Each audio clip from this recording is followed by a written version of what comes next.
Assalamualaikum and welcome to Medis Academy. I'm your teacher Syed गुलाम मेहदी शाह। तो biology lecture series यानी कि biology के complete course में जो कि A to Z कोर्स हमने लॉन्च किया है for all the exams like BSN, MLT, DPT, form D and many other exams, जो कि आप मुख्तलिफ इंस्टीट्यूट्स के लिए जो है वो कर सकते हैं। तो इस कोर्स में आज जो है हम लेक्चर नंबर 1 यानी कि बायोलॉजी का कोर्स सीरीज़ में लेक्चर नंबर 1 को देखेंगे। तो let's start our today's lecture without wasting any time. So सबसे पहले हम बेसिक से स्टार्ट करेंगे और आपको एडवांस लेवल तक भी सारे पॉइंट्स जो कि 9 से लेके इंटर लेवल तक होते हैं और सारे एग्जाम से अमूमन यहीं से लिए जाते हैं।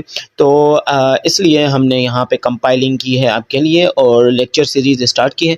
तो let's start without wasting any for the time. Okay, so point number 1 हमारे पास आ जाता है, biology is study of living things.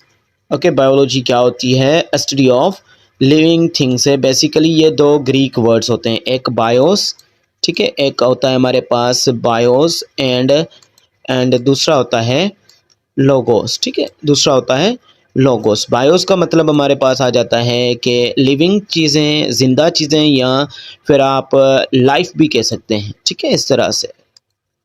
I hope के this one is clear now.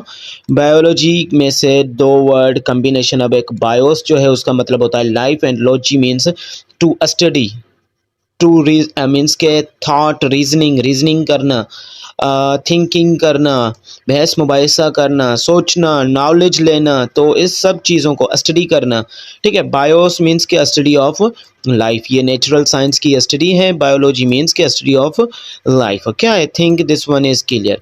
आगे हम क्लियर करेंगे कि लाइफ भी क्या होती है। अब यहाँ पे ज़रा सा इरेजर से इसको रिमूव करते हैं, ठीक है। फिर से हमारे पास स्टडी ऑफ लिविंग थिंग्स, जैसा कि आप जानते हैं कि इस वर्ड में ये जो हमारी सारी दुनिया है दो चीज़ों से मिलके बनी है, ठीक है। एक यहाँ पे मीन्स के दो चीज़ें पाई जाती हैं, यहाँ पे एक लिविंग चीज़ होती है, दूसरी नॉन लिविंग चीज़ होती है। अब लिविंग चीज़ और नॉन लिविंग चीज़, ठीक है, लिविंग चीज़ और नॉन लिविंग चीज़ें होती हैं हमारे पास। तो यहाँ पे हम जो है बायोलॉजी में ओनली लिविंग चीज़ों से रिलेट करेंगे और उनकी लाइफ के बारे में पढ़ेंगे, उनके डिफरेंट फिनोमिनास के बारे में पढ़ेंगे, ठीक है। अब ये बायोलॉजी का टर्म हमारे पास कहाँ से आता है? ये ग्रीक वर्ड से आता है, ठीक है, ग्रीक ओरिजिन है यहाँ पे बायोस से, जैसे कि मैंने ऊपर क्लियर किया है। Logos and thoughts or reasoning, ठीक है, स्टडी भी कह सकते हैं यहाँ पे, सिंपली यहाँ पे हम स्टडी कर सकते हैं। Okay, so this point is clear, I think. Let's move to the next one. Okay, which is the point number 3, and which is the zoology, ठीक है। zoology comes from Greek word zone, जिसका मतलब होता है animals. Zone का मतलब होता है एनिमल्स एंड लोगोस का मतलब होता है स्टडी या फिर नॉलेज। यानी कि यहाँ पे हमें 3 से 4 मीनिंग सिनोनिम्स हमें मिल चुके हैं। सिनोनिम्स अभी सिनोनिमस अब जैसे कि अभी थॉट, रीजनिंग या नॉलेज या फिर स्टडी, ठीक है। इंग्लिश भी साथ साथ कवर करते चले। उसके बाद है हमारे पास बॉटनी। अब यह है वर्ड ड्राइव किया गया है ब्यूटेन से, प्लांट एंड लोगोस, ठीक है, plant and logos. Botany is derived from Greek word butane से। ब्यूटेन का मतलब होता है प्लांट्स एंड लोगोस का मतलब होता है to study or knowledge, to provide knowledge, या फिर टू नो भी आप यहाँ पे बोल सकते हैं। Is that clear? उसके बाद आ जाता है हमारे पास वन लाइनर नोट्स में से माइक्रोबायोलॉजी। अभी देखें यहाँ पे एक दो वर्ड्स की कॉम्बिनेशन है, एक माइक्रो यानी कि छोटी या टाइनी या टिनी बोल सकते हैं, ज़रा सा इंग्लिश की डिफरेंस होता है यहाँ पे। और बायोलॉजी तो आप स्टडी ऑफ लिविंग थिंग्स, यानी कि माइक्रो वो चीज़ें जो हमें अपनी नेकेड आई से नज़र नहीं आती। Study of tiny organisms like bacteria हो गया हमारे पास, और उसके साथ फंजाई हो गई, जैसे कि फंजाई का यीस्ट हमारे पास एग्जांपल होती है यूनिसेलुलर के, like bacteria that only can be seen with the microscope. अब माइक्रोस्कोप के साथ हम इसे देख सकते हैं।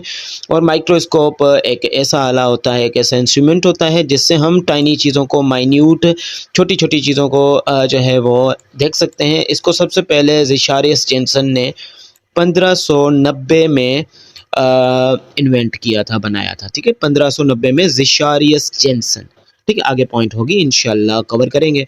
मॉडिफाई करते हैं इसको गलीलियो, वो 1610 में करते हैं, ठीक है।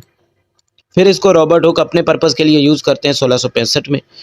ठीक है, आगे इसकी हिस्ट्री कम्प्लीटली आप माइक्रोस्कोप की हम जानेंगे।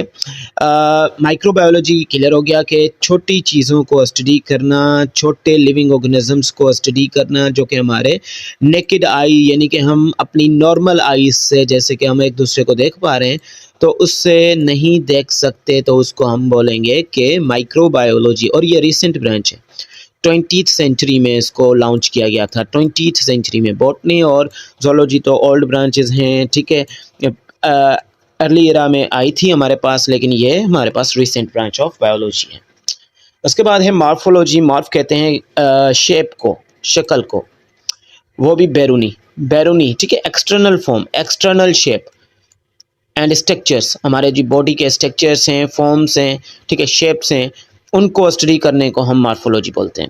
एनाटॉमी, और ये बेसिक से स्टार्ट है, तो आपको टेंशन लेने की बात नहीं है, ये एवरी एग्जाम्स के लिए आपको फ़ायदा देंगे, यानी कि जो भी एग्जाम्स आप देना चाह रहे हैं तो बायोलॉजी का पोर्शन है, it will be totally good for you if you covered this one lecture properly, this series that is going on in our batch. Okay, 7 anatomy. Anatomy का मतलब होता है कि इंटरनल पार्ट्स को कट करना, living organisms को, by dissecting them, उनको cut, जैसे कि हम डाइसेक्टिंग बॉक्स लेते हैं और उसके साथ साथ क्या करते हैं, डिफरेंट प्रैक्टिकल्स परफॉर्म करते हैं, जिसमें से एक प्रैक्टिकल हमारे पास क्या आ जाता है, मेंढक की। सबसे पहले मेंढक की कुर्बानी दी जाती है बायोलॉजी की फील्ड में, जब भी बच्चों को सिखाया जाता है what is dissecting and what is anatomy, तो मेंढक बेचारे की कुर्बानी 9th क्लास से ही जो है स्टार्ट हो जाती है। ओके, उसके साथ साथ anatomy involves the study of the internal parts of the living things. अब cell biology focuses on the study of cells and their organelles.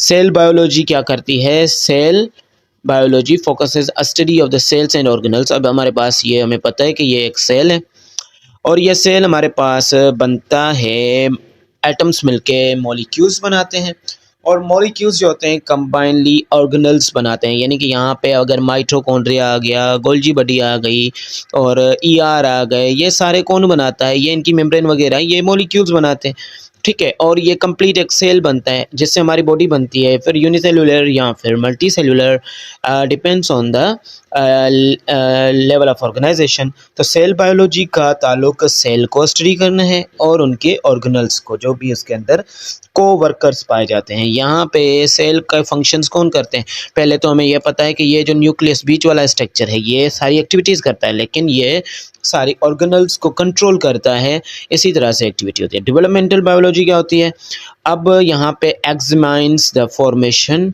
And development of embryos, ठीक है, फॉर्मेशन यानी कि एम्ब्रियो का बनना और उनकी डेवलपमेंट होना। अब सबसे पहले एम्ब्रियो का कॉन्सेप्ट ज़रा सा क्लियर करें, एम्ब्रियो क्या होते हैं फिर हम देखते हैं, ठीक है, ये ज़रा सा मैं क्लीन कर लूँ ताकि आपको सही तरह से समझ आ जाए। Check the marker again, I would like to green now.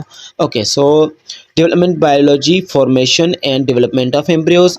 तो एम्ब्रियोज देखें बेटा, एक प्रोसेस होता है रिप्रोडक्शन, जिससे कोई भी स्पीशी क्या करती है, कोई भी ग्रुप ऑफ लिविंग ऑर्गेनिज्म क्या करता है, अपना नस्ल जो है वो आगे बढ़ाता है, ठीक है। तो इनको आगे अपनी नस्ल बढ़ाने के लिए, ताकि वो एक्सटिंक्ट ना हो जाए, तबाह ना हो जाए, इस दुनिया से उनका जो है खात्मा ना हो जाए, तो इसलिए उनको क्या करना पड़ता है, अपनी नस्ल को आगे बढ़ाना होता है, अपने जैसे ही पैदा करने होते हैं।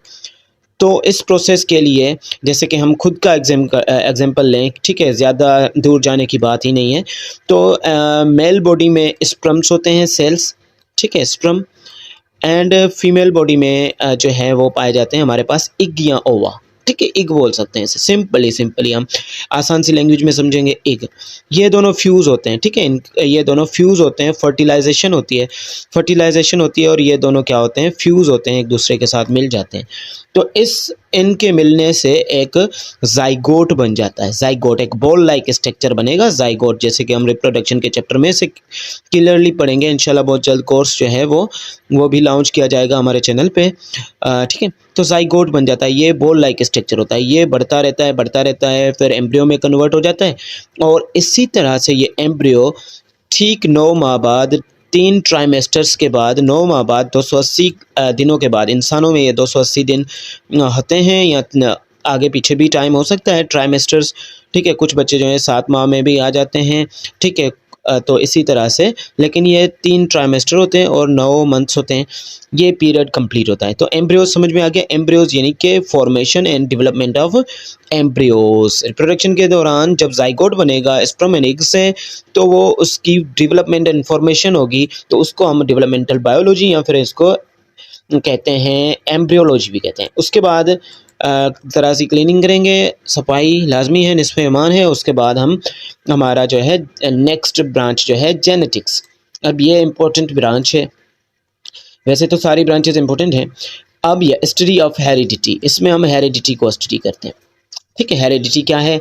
दरअसल हेरिडिटी क्या है? कैरेक्टर्स हैं जो कि हमारे पेरेंट्स में से ट्रांसफ़र होते हैं, कहाँ पे? ऑफस्प्रिंग में, यानी कि उनके बच्चों में। Genetics is the branch of biology, is the study of heredity or how traits यानी कि characters are passed from offspring parents to offspring, यानी कि पेरेंट्स से ऑफस्प्रिंग में कैसे वो कैरेक्टर्स या ट्रेट्स जो है तब्दील होते हैं क्रॉसिंग ओवर में। ये सारा जो है हम पढ़ेंगे। जेनेटिक्स पूरा चैप्टर होता है वहाँ पे डिटेल में। और आप अगर ये MLT DPT फॉर्म डी और BSN की तैयारी कर रहे हैं तो यकीनन आपने ये पॉइंट्स क्लियर भी की होंगी और स्कूल्स में कॉलेजेस में ये पढ़े भी होंगे। ओके, उसके बाद है बायोटेक्नोलॉजी। बायोटेक्नोलॉजी हमारे पास टेक्निक्स होती हैं, ठीक है, कुछ ट्रिक्स होती हैं जिसकी मदद से हम मॉडिफाई करते हैं जीन्स को और अपने हिसाब से अपने कैरेक्टर्स, अपनी मर्ज़ी के कैरेक्टर्स हासिल करते हैं। जैसे कि अभी हम करते हैं डिफरेंट चीज़ें, ठीक है। अभी इस बायोटेक्नोलॉजी की वजह से हम इंसुलिन और काफ़ी सारे ग्रोथ हार्मोन्स और उसके साथ साथ डिज़ायर्ड स्पीशीज़ में और हाइब्रिडाइजेशन, ये सारे प्रोसेस जो हैं वो बायोटेक्नोलॉजी की वजह से पॉसिबल हुए हैं। हम अपनी मर्ज़ी के कैरेक्टर्स जो हैं हासिल कर सकते हैं, फसल उगा सकते हैं, अपनी मर्ज़ी की प्रोडक्शन बढ़वा सकते हैं, क्वांटिटी क्वालिटी अच्छी कर सकते हैं। These all things belongs to the biotechnology and development of the biotechnology.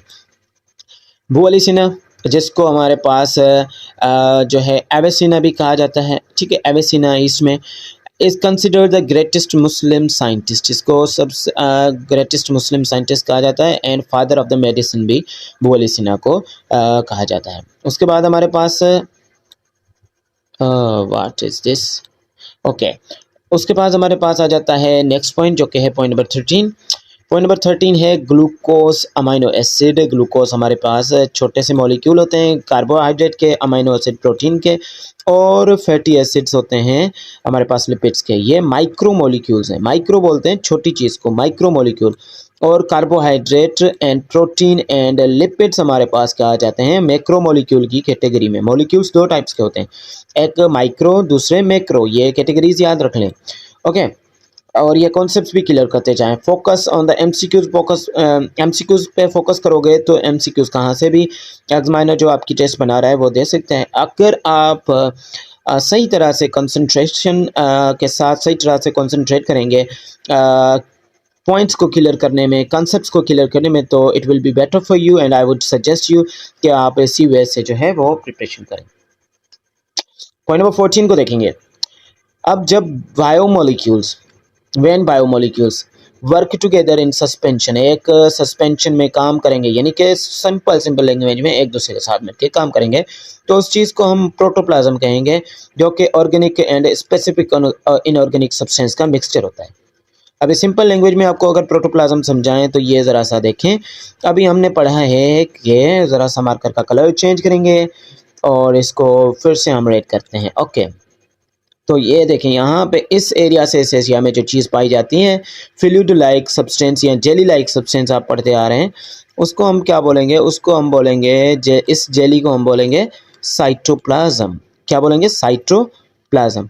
और ये न्यूक्लियस के अंदर जो जेली हमें मिलेगी, फ्लूइड लाइक स्ट्रक्चर मिलेगा, फ्लूइड लाइक मटेरियल मिलेगा, उसको हम बोलते हैं न्यूक्लियोप्लाज्म, ठीक है। Nucleo as you know all my students that I am very bad at writing with the mouse, so nucleoplasm time लग जाएगा, वक्त लग जाएगा माउस से लिखने में। साइटोप्लाज्म, तो आप सिर्फ कॉन्सेप्ट्स पे ध्यान दें। अब ये साइटोप्लाज्म और न्यूक्लियोप्लाज्म को प्लस करें, मिला दें, तो फ्लूइड, सारा फ्लूइड जो होगा उसे हम टर्म करेंगे प्रोटोप्लाज्म, उसका नाम क्या रख देंगे? Protoplasm, okay. और उसके साथ साथ द मॉडर्न क्लासिफिकेशन, अब जो क्लासिफिकेशन लिविंग चीज़ों की, सबसे पहले क्लासिफिकेशन की डेफिनेशन क्लियर करते हैं। क्लासिफिकेशन सिस्टम होता क्या है, क्लासिफिकेशन क्या होती है?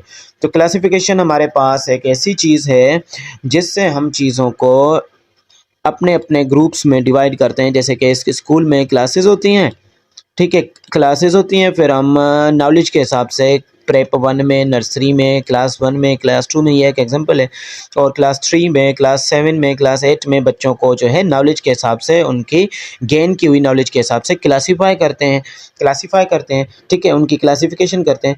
तो इनको लिमिट करते हैं ग्रुप्स में। इसी तरह से लिविंग चीज़ों को भी, अभी हमारे पास कितनी स्पीशीज़ हैं? 1.5 मिलियन स्पीशीज़, ठीक है, यानी कि 15 लाख ग्रुप्स हैं लिविंग चीज़ों के। अभी इन 15 लाख ग्रुप ऑफ लिविंग यानी कि 15 लाख ग्रुप्स हैं लिविंग चीज़ों के, इनको डिवाइड करना था, इजीली स्टडी करना था।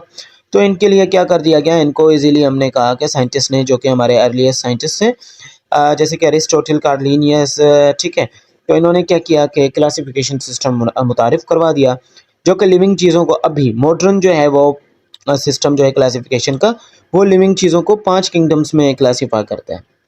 और वो 5 किंगडम्स हमारे पास जो हैं वो प्रोटोकिटिस्टा, ठीक है, प्रोकैरियोट्स, ठीक है, प्रोकैरियोट्स है, प्रोटोकिटिस्टा है, उसके बाद जिसको पहले मोनेरा, प्रोकैरियोट्स को पहले मोनेरा भी कहा जाता था, और दूसरे पे प्रोटोकिटिस्टा है, फंजाई है, एनिमेलिया है, प्लांटी है, ठीक है।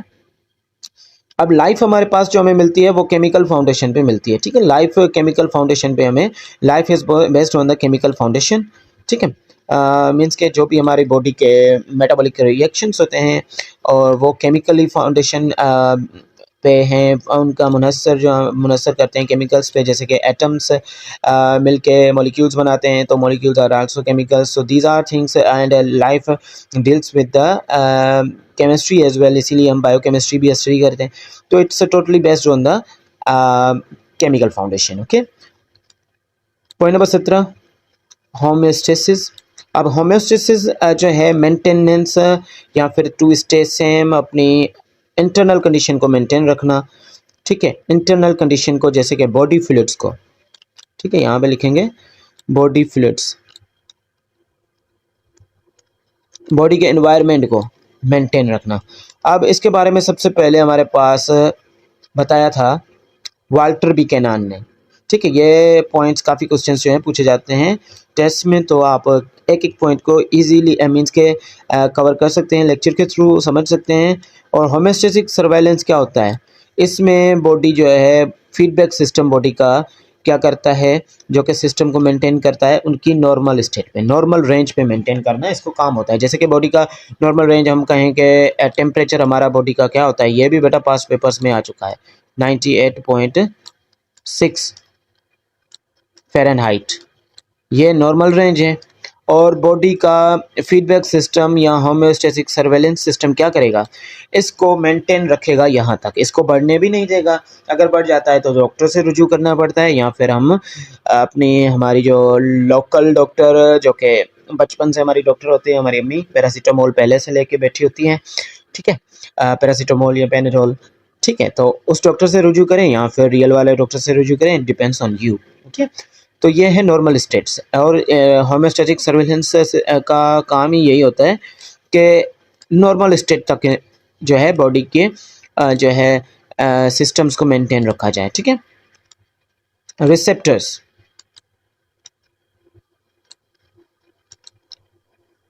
Receptors are sensory organs connected to the nerve system. अब रिसेप्टर्स क्या होते हैं? सेंसरी ऑर्गन्स होते हैं, ये हमारी बॉडी के बॉडी में मिलते हैं और कनेक्टेड होते हैं नर्व सिस्टम से, जिसको हम CNS, सेंट्रल नर्व सिस्टम भी कहते हैं। और इसका काम होता है detect the changes and send the messages. ये हमें बॉडी पे कोई चीज़, फॉर एग्जांपल हमारे हाथ पे कोई चीज़ आ जाती है, इंसेक्ट वगैरह, तो वो फ़ौरन से डिटेक्ट किया जाता है, या टेम्परेचर बढ़ जाता है, गर्मी होती है, तो वो भी चेंजिंग डिटेक्ट हो जाती है। वो रिसेप्टर्स करते हैं, हमारी स्किन पे रिसेप्टर्स मौजूद होते हैं, जो कि क्या करते हैं, किसी भी चेंज को, तब्दीली को डिटेक्ट करते हैं, ठीक है, महसूस करते हैं, फील करते हैं, और हमारे सेंट्रल नर्व सिस्टम यानी कि ब्रेन को पहुंचा देते हैं। सेंट्रल नर्व सिस्टम, ठीक है, मेन ऑर्गन इनका सेंट्रल नर्व सिस्टम में क्या होता है, ब्रेन होता है। तो ब्रेन के पास क्या करेंगे, इसको पहुंचा देंगे, फिर ब्रेन इनको अफेक्टर्स के पास भेज देता है। अब there are two type of feedback mechanism. Feedback mechanism यानी कि होम्योस्टेसिस में फीडबैक मैकेनिज्म के दो टाइप्स होते हैं, पॉजिटिव और नेगेटिव। पॉजिटिव फीडबैक और नेगेटिव फीडबैक सिस्टम, ठीक है, मैकेनिज्म कह सकते हैं। इनका काम वैसे, इनको आप चेक एंड बैलेंस सिस्टम भी कह सकते हैं। ये जाते हैं बॉडी को चेक करते हैं, बॉडी में कोई खराबी वगैरह, डिजीज़ वगैरह या मेल फंक्शनिंग वगैरह चेक करते हैं। चेक करके ही ये सीएनएस को इन्फॉर्मेशन देंगे, ठीक है, थ्रू द रिसेप्टर्स। सीएनएस को जैसे ही ये इन्फॉर्मेशन देंगे तो वो इफेक्टर्स के थ्रू, इफेक्टर्स भी हम सेल्स हैं हमारी बॉडी में मौजूद होते हैं, तो उनके थ्रू क्या करेंगे, ये काम करेंगे। तो these are two type of positive and negative